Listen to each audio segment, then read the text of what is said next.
All right, so in this video, we're gonna break down exactly what we did to generate $186,224 in sales pipeline value for our client, the SaaS company, in just 14 days, right? So for transparency, these results were achieved in just 14 days, in just 2 weeks. However, the entire process has been done over a longer period of time, right? So a couple of months. So this is an entire process that we went through for this client. So what we did here is essentially just sending infrastructure setup, then the offer creation, and the lead magnet creation, outbound campaigns creation, A/B testing, inbox management and follow-up, and then conversion assets. So actually, warming up these prospects. So let's go through the results first, and then the breakdown of everything that we did for for achieving these results. So results: the average monthly subscription for this SaaS company has been over the clients that they closed with us, $584 a month. Demos booked for them in these 14 days, 14 demos.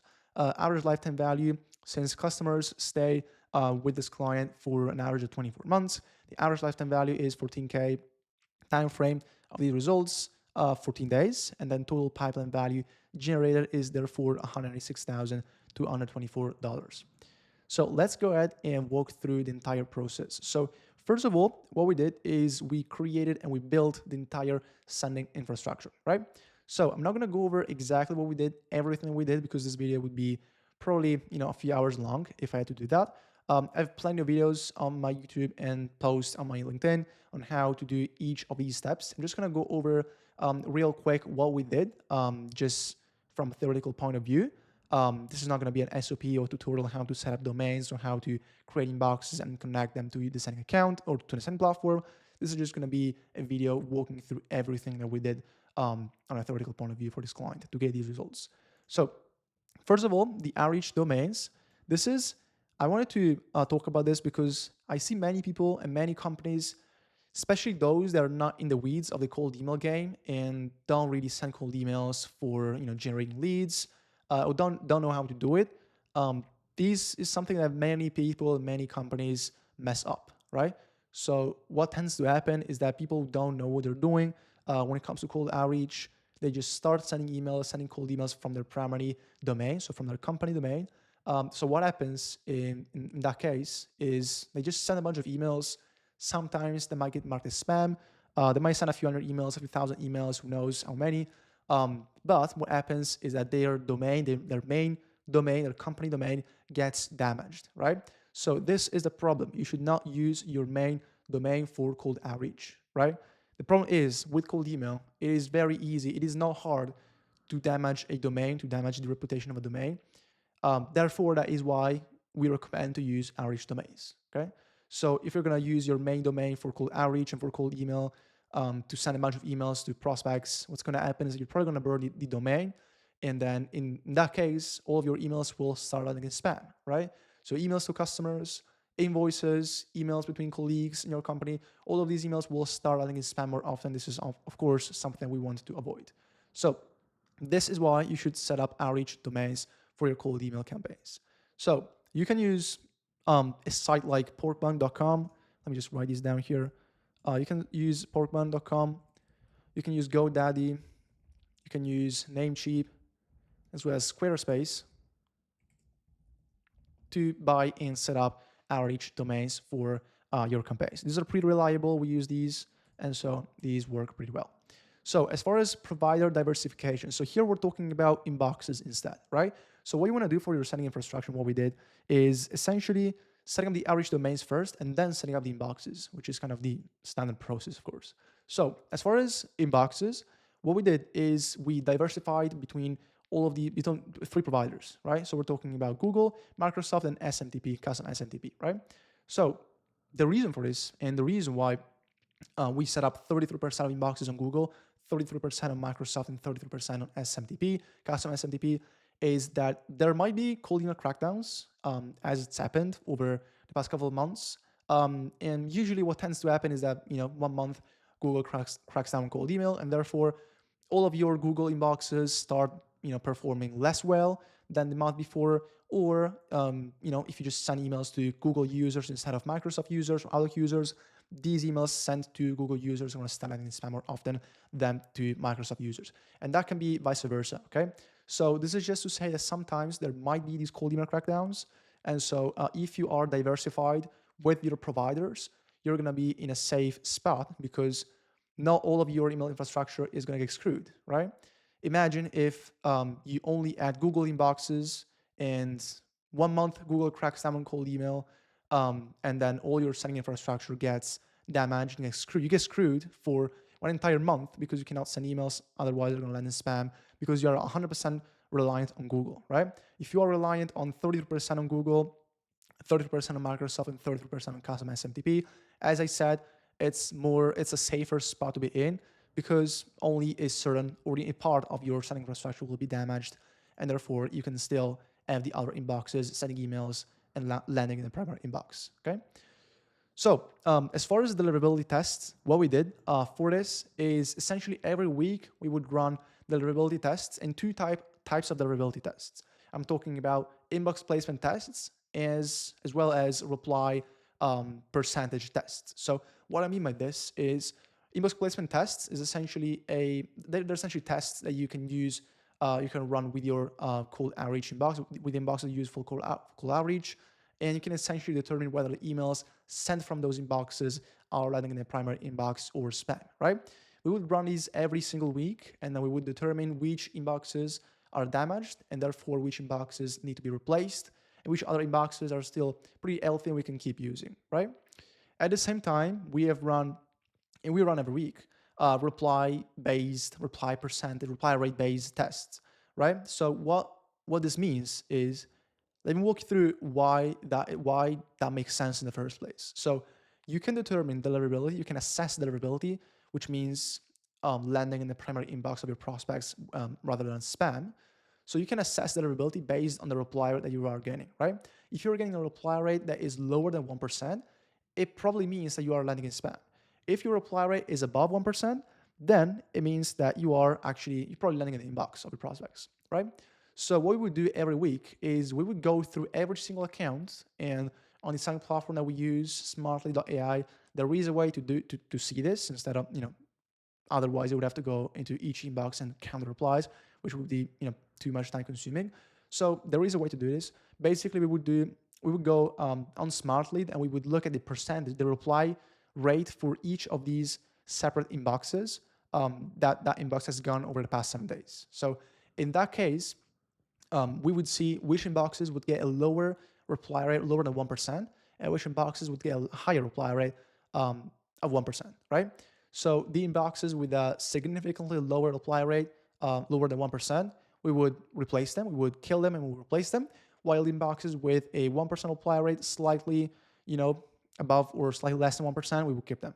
So that is really what it is about. It is just about determining and making sure that emails will land in the primary inbox of prospects and not in spam. Because of course, if emails land in spam, there's no point into even sending the campaigns because your prospects are not even seeing your emails. And therefore, it just makes no sense. You will not get results. So deliverability, by all means, is something I have to prioritize if you want to get results with cold outreach. And this is how you do it. You do these two types of tests every week across all of your inboxes to determine your deliverability. And if the deliverability is bad on certain accounts based on the reply rate tests I just explained and the inbox placement tests, you can just replace the inboxes. I would recommend you to try to restore the health of the inboxes because typically that doesn't happen. So it is easier and also cheaper to buy new inboxes and set up new ones. So as far as the sending software and warm-up, as I said, we use smartlead.ai for the sending software and warm-up as well. So as far as warm-up, basically what we recommend right now, because these things change basically every month, right? So a month, warm-up might work well on some accounts, on some sending platforms. Another month, it might just, work less well in terms of improving deliverability, because the point of warm-up is essentially to send emails to other inboxes in the same warm-up pool to essentially trigger Google and Microsoft into thinking that your emails, your inboxes are actually, normal inboxes of people. They are natural and they don't spam emails, basically, right? So it is just a way to make sure your deliverability is still good. And so in some cases, in some warm pools might be flagged, some others might not. And so it really, like, this changes every single month. So if you're looking for help with that, just send me a LinkedIn DM. We can talk about that. And we usually test these things every single month, so I typically know what works. That being said, right now, what we recommend is running warm up for the first 1 or 2 weeks, 20 emails a day max per inbox, and then after you've run these 2 weeks of warm up, you start sending cold emails. So as of now, we still do recommend running warm up.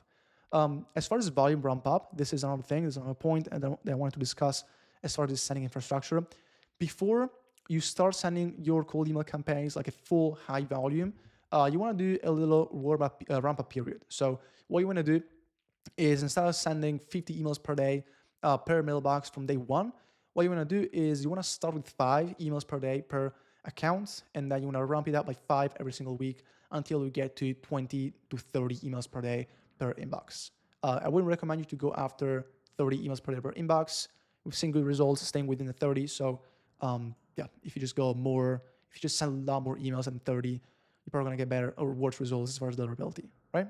So this is a visual of how the sending infrastructure looks like. So basically, we've got the admin panels. So the way this works is you set up a few different admin panels, and you set up 5 to 10 different domains on each admin panel, and then you set up 2 inboxes max on each domain, right? So as a result, each admin panel will have, in this case, 10 inboxes. You might just have 10 or 20 boxes. If you have too many boxes in one admin panel, these admin panels might get flagged because it's not natural to have many boxes with different domains on just one admin panel. It is typically a practice that cold emailers do. So these admin panels might get flagged. So I recommend you to not set up more than 5 or 10 domains per admin panel, and you're going to be good, right? This is kind of what it looks like. So going into the offer creation side of things, basically what we did here is, before even starting the outreach campaigns, we sat down with the client and we did some market research, figured out what their prospects actually want, what their problems are, what their pain points are. We figured out the ICP as well, of course, before everything else. We figured out the ICP, we defined the ICP, ideal customer profile. And then as far as the offer, we defined, first of all, the pain points, the problems, the needs of their prospects, and then we came up with a few different offers to A/B test, right? So essentially the process here follows the practice of A/B testing, right? So what we did in this case, it might just be different for other people, might just be different for your offer and for your target market as well. But I'm going to talk about what we did for this client specifically. So for this one specifically, what we did is we identified 3 different pain points, separate pain points, like different pain points that their customers, that their prospects typically experience before working with our client, before working with this SaaS company. And we split tested them in a campaign with 3 different offers, okay?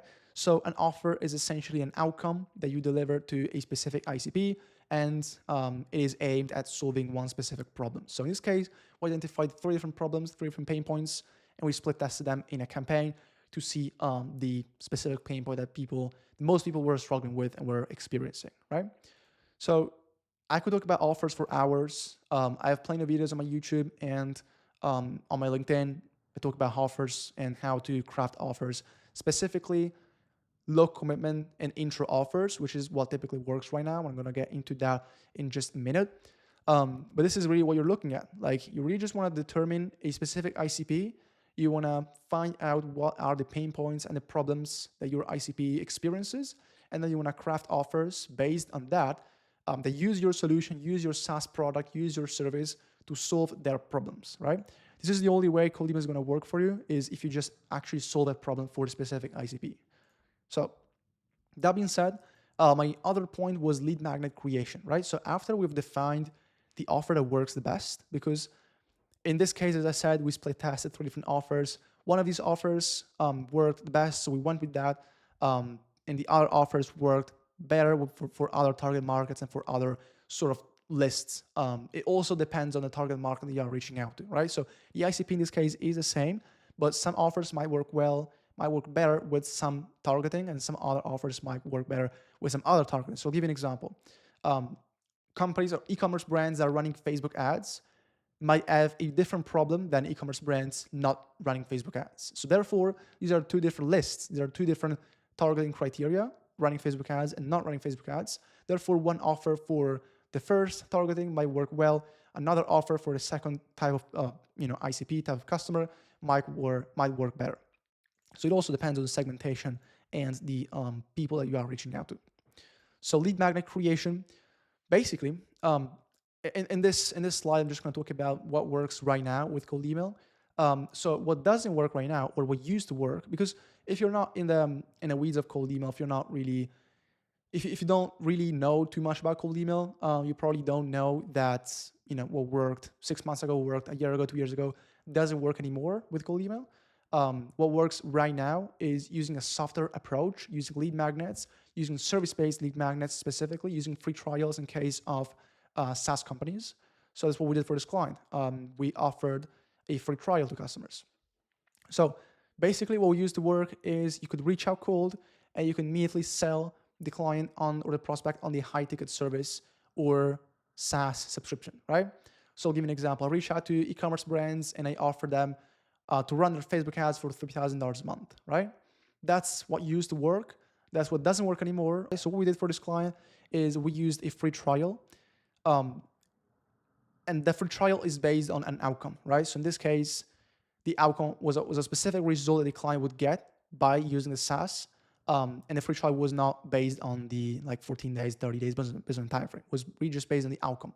So in this case, we used the free trial, worked really well for SaaS companies instead of just going for this approach. And so this is sort of the process that you want to go through. You know, reach out cold, offer and sell the service-based lead magnet or the free trial, get their trust, because this is the important part. You want to get their trust first.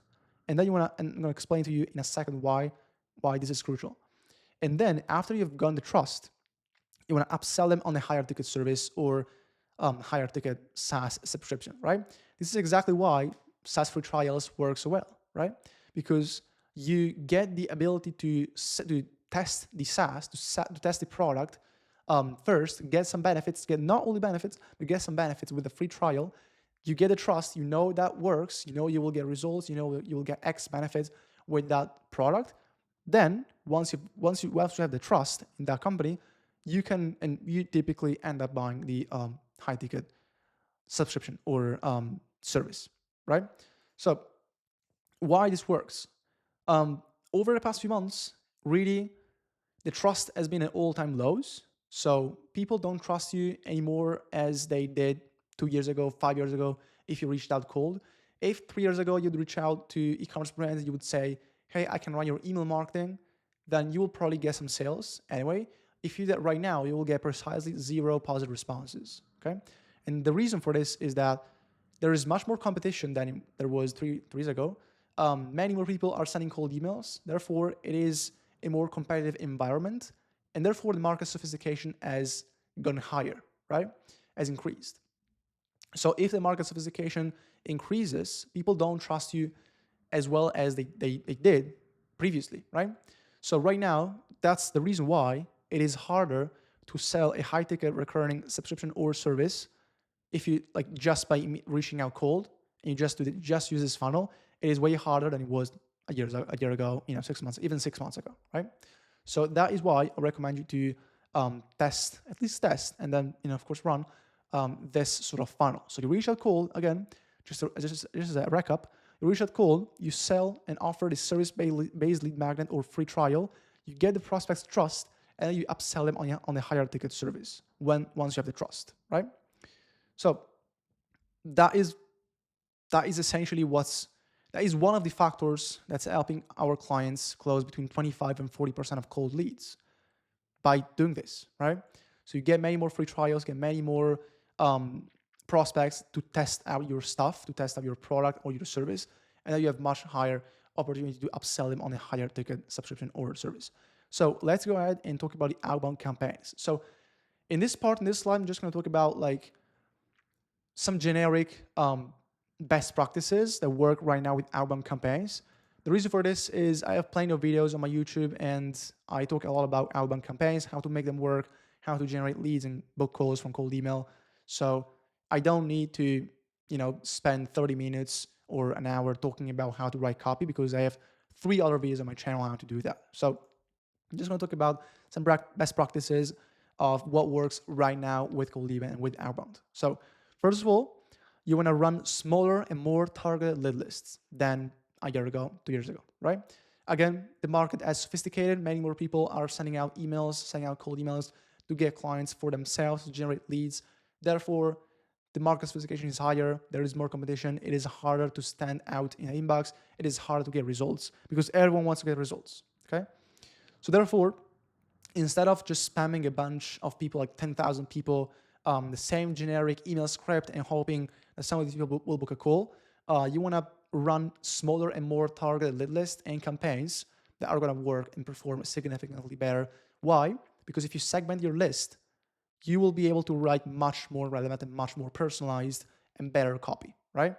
If I reach out to a bunch of people, there are CEOs, founders, VPs of marketing, VPs of sales, I don't know, managers, sales managers, whatever, I can be only that much specific and that much relevant to them, right? The messaging is going to be pretty generic.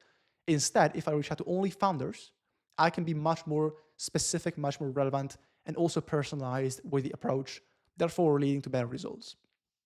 So my next point is relevant messaging. You want to be as relevant as possible, and also relevance over personalization, right? Many people, use personalization tools or use personalized first lines in cold email. Right now, to be honest, personalization in cold email doesn't really work that well because it is mostly AI written. It is mostly AI personalization, and so many people have figured it out. Many people receiving these cold emails with the same personalized sentences, with the same sort of generic robotic, personalization. They know that that stuff is AI written and you didn't write it yourself. So if you're gonna do like very in-depth personalization, that could work. But if you're just gonna do personalization for the sake of doing that, just for the sake of using that personalized first line in an email, then don't do it and just prioritize relevance, right? This is what we did. So relevance, basically relevance is reaching out to prospects with something that is useful to them only, rather than just saying, hey, I noticed you went to XYZ college. I did too, right? That's basically what relevance is. So another example, I could reach out to e-commerce brands in general, or I could reach out to e-commerce brands that are running Facebook ads. They have a newsletter on the website and they have 10,000 monthly visitors on the website minimum.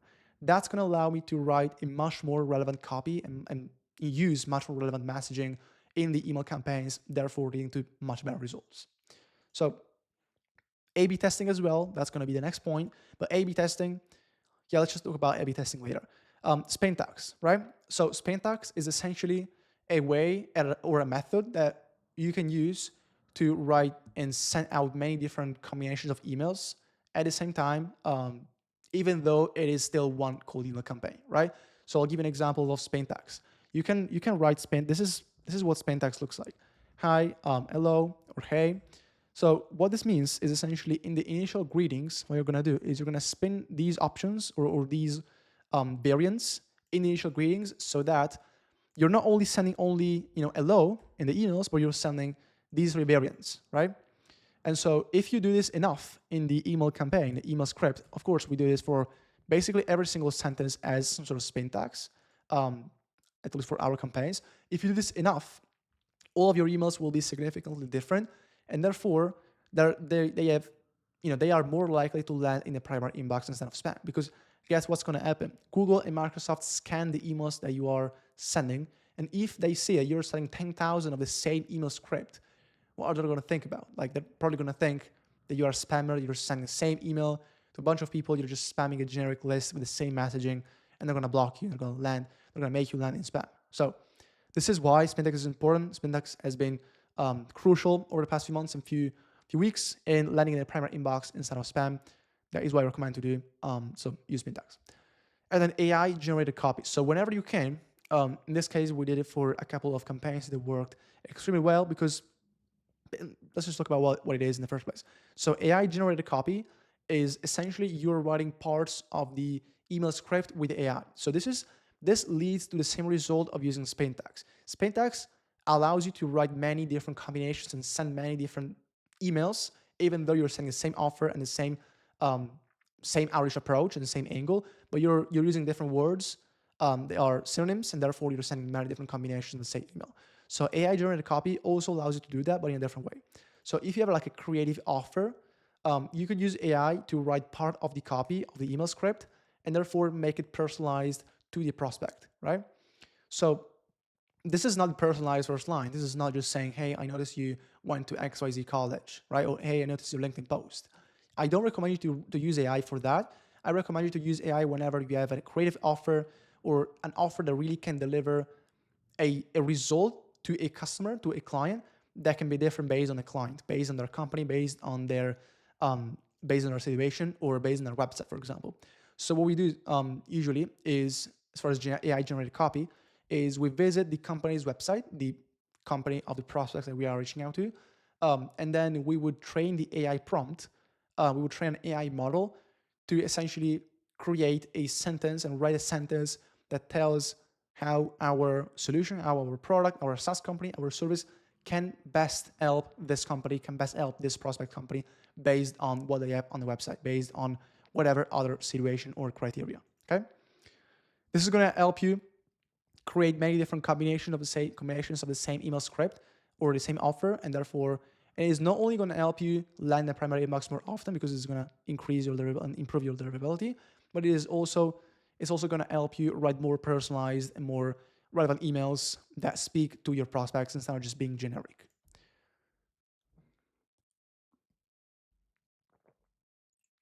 So, as far as A/B testing is a crucial part of the process because you don't want to send the same email script to the same lead lists or even to different lists. And it is just a waste of time and resources if you're sending the same email script, right? You still want to A/B test something at some point because something will still be able to deliver you better results than what you're currently using and running, right? So I'll give you an example. The first thing we did is creating the offer. And so what we did in this case was market research. We defined the ICP. We found there are 3 different pain points that the ICP is struggling with and is experiencing. And therefore, what we did is there are 3 different pain points. Okay, we've got these 3 different pain points, 3 different problems, but we don't know what's the percentage of the market that experiences this specific pain point, and what's the percentage of the market that experiences this specific pain point.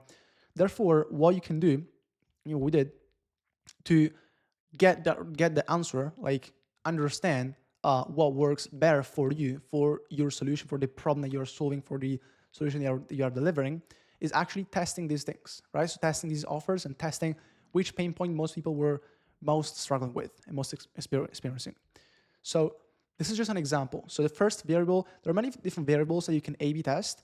Probably you've heard about A/B testing scripts, or for example, first lines. That is actually the last thing I recommend you to split test because it's not super important, right? That's not going to give you a 5x or 10x increase in results. Result that testing pain points and testing offers and targeting can actually deliver you, right? If you're testing different pain points, you might see that some people resonate more with the specific pain point. And so instead of just sending the same email script to everyone else, you can just focus on that specific pain point. You can just focus on solving that specific problem. And you can send emails only solving that specific problem. That's going to give you way better results. So the variables I recommend you to split test, these are in order, right? So first of all, you split test the pain points. So as I show here, you split test the pain points of your offer and your product solves. And then after that, once you've determined which is the pain point, which is the problem most people struggle with, you want to test the other variables. So you want to test the offer in this case. The offer, and in this case, what this could mean is 3 different claims or 3 different outcomes to solve the same pain point, to solve the same problem, right? And then after that, once you've defined which is the offer that most people want, most people are interested in, then you want to go ahead, post the other variants, and then test other variables. In this case, it could be the targeting, right? Targeting in terms of who are the people that actually can benefit the most from your offer and mostly struggle with the specific pain point that you solve, right? So you might want to test different targeting criteria or different lead lists. And then after that, you can go into split testing parts of the copy. So we can talk about split testing call to actions. So for example, softer call to action, like would it be okay if I sent you more info on how this works? or harder call to actions like, would you want to get on a call to discuss this further? Would you want to see a demo, right? Or even softer call to actions like lead magnet call to actions or video call to action. Would you mind if I send you a video on how this works? You can test out all of these variables. The important thing is there are a few important things you need to follow and practice you need to follow as far as split testing. So these are basically the best practices you need to follow when you're going to do A/B testing. First of all, you want to split test each variable or each variable. You want to split test them, and you want to split each variant, with 500 to 1,000 emails each, right? If you're going to do less, if you're going to test one variant with 100 emails, that's not enough, right? You might get really mixed results, and 100 emails to test whether the offer or the pain point you're solving is the most pressing pain points of your prospects. It is just not enough, right? So minimum 500, 1,000 is a decent number to test with. That's what I recommend. And then not more than one A/B test at a time. So what I mean by this is you don't want to A/B test many different variables at the same time. If you are split testing a pain point, you should not split test the targeting at the same time. You should not split test the opener at the same time. You should not split test the call to action at the same time. You want to split test one variable at a time, get the results after you've sent 500 to 1,000 emails for each of the variants, and then you want to split test the other variable. You want to go to the other variable, okay? That is pretty much how you want to go about this. Because otherwise, you're just going to get, a bunch of mixed results, and you will never know whether, variant A worked well because there was this pain point, or because there was this specific call to action, or because there was this specific lead list. So you will never know that. The only way to get accurate and reliable results that you can use to get better results and get more leads with cold email is by split testing, by A/B testing one variable at a time. Next thing is inbox management and follow-ups, right? So I'm going to talk about, because I have videos, I have resources on how to do inbox management. I have reply templates, reply frameworks, follow-up templates everywhere. You can just search on my YouTube. I have a video on how to do inbox management, and also have a guide on how to do it if you want the written form. But basically, I'm just going to talk about a few of the best practices that you should follow as far as inbox management and following up with prospects. So first of all, you want to reply. The time to lead is basically the time it takes for you to reply to a prospect that is interested and they ask for more info.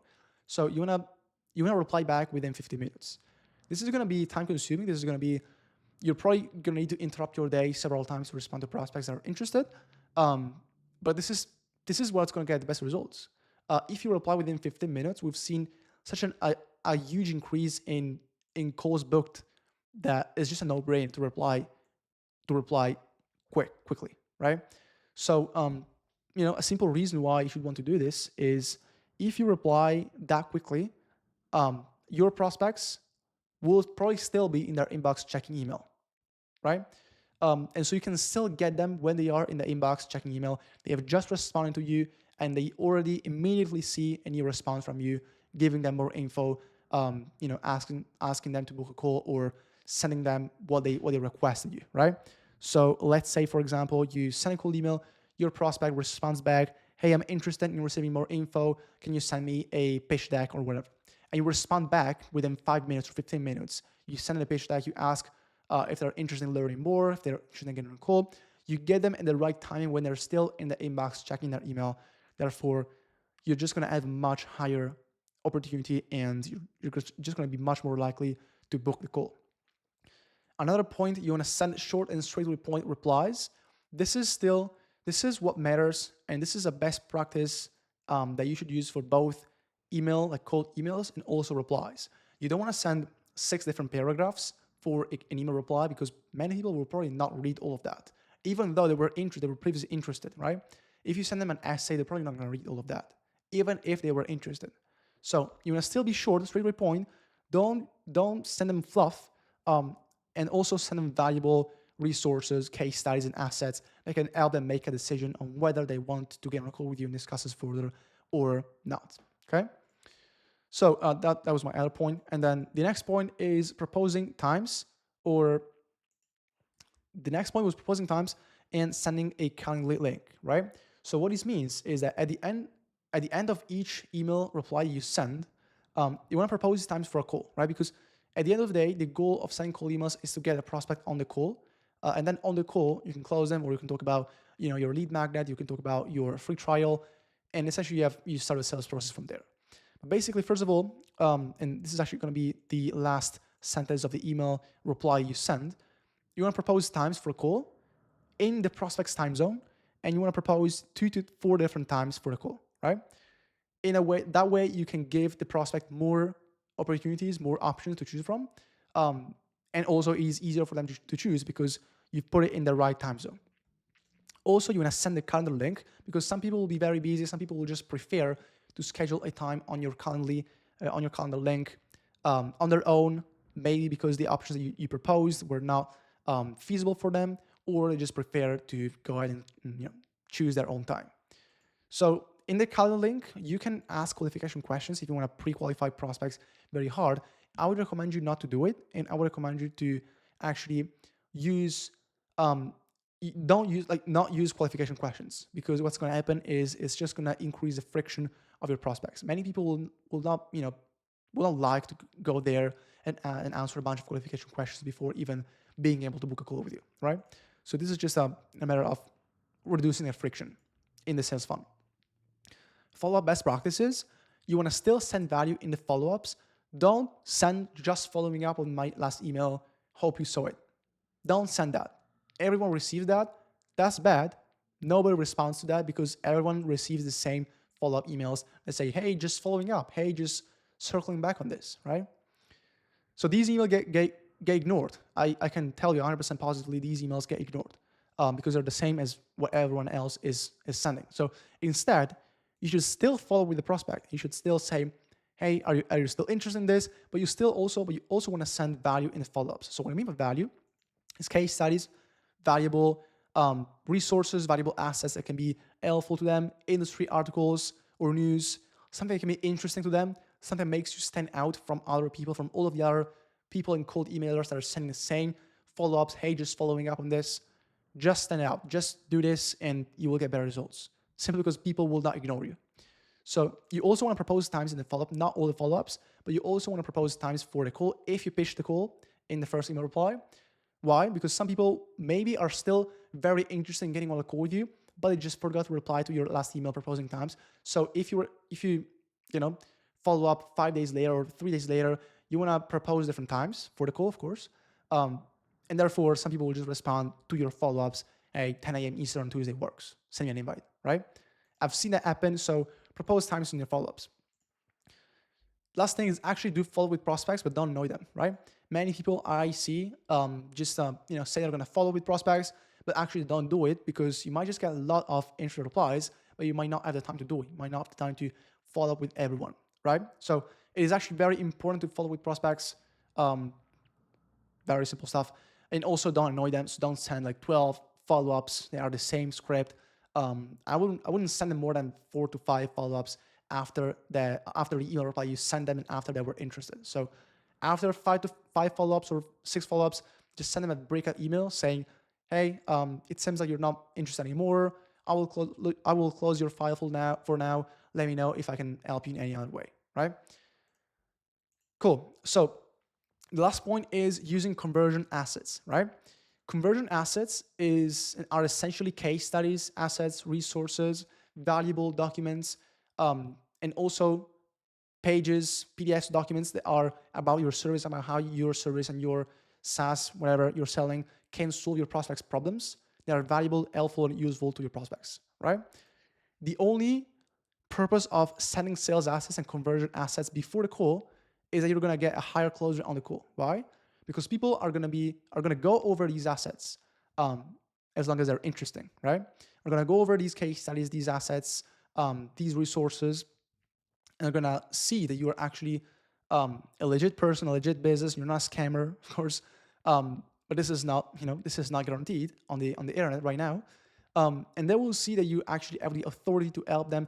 You have something that can solve their problems, and therefore they will simply be warmer on the call. They will not be ice cold anymore, and they will be easier to close, right? So conversion assets. This is a simple process you want to go through. You want to book the call. Immediately after the call is booked, you're gonna send them a conversion asset, which can be a document with links to case studies. Well, we already talked about this, but it can be links to case studies, assets like videos of yourself going over how to solve problem X, Y, Z, how your solution works, how your SaaS product works, how your stuff works, and how it can solve your prospects' problems. And then you want to send a conversion asset as well, another one, a second one day before the call. You don't want to send too many. And these are actually emails. So this is one email, this is another email. You don't want to send too many emails because otherwise you're just going to annoy people who booked like a call for 2 days in. And so you're sending them, 4 emails in one day. You're just going to annoy these people. So just send like 2 emails, and maybe you can put different links in the same emails with different assets within the same email though, right? So that is pretty much it. The only reason, again, to do this is to increase conversion rate, make them warmer, because with cold email, you're probably going to get, and if you work with a lead gen agency, you have probably seen that the emails or the leads, if you ever got leads in the first place, were ice cold. They were basically impossible to close. And the reason for this is you didn't warm them up properly before the call, right? That being said, that's pretty much it. You can do all of this yourself, really. I have tons of resources. You can go through, you can rewatch this video. You can go through my YouTube, my LinkedIn profile, and get some value from there. I have some guides, some SOPs, some resources, and how to do all of this stuff. It's going to take you a lot of time, a lot of effort to figure out all of this yourself. Or you can just hire us to do this for you, and we'll build and manage an outbound lead generation machine that's going to book you qualified calls with your ideal prospects that you can actually close, right? These calls are actually not going to be ice cold. You can actually close them. Clients typically see 25 to 30% close rates on our cold leads. So there is a reason why I'm saying conversion assets actually work. So that being said, this is also guaranteed. You will get 15 calls, qualified calls with your clients in 90 days, or will work for free until that happens.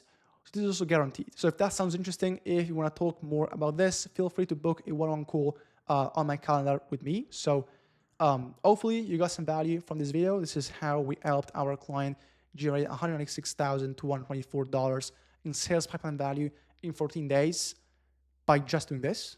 And so hopefully you got some value. I hope to see you in the next video or on the call. Cheers.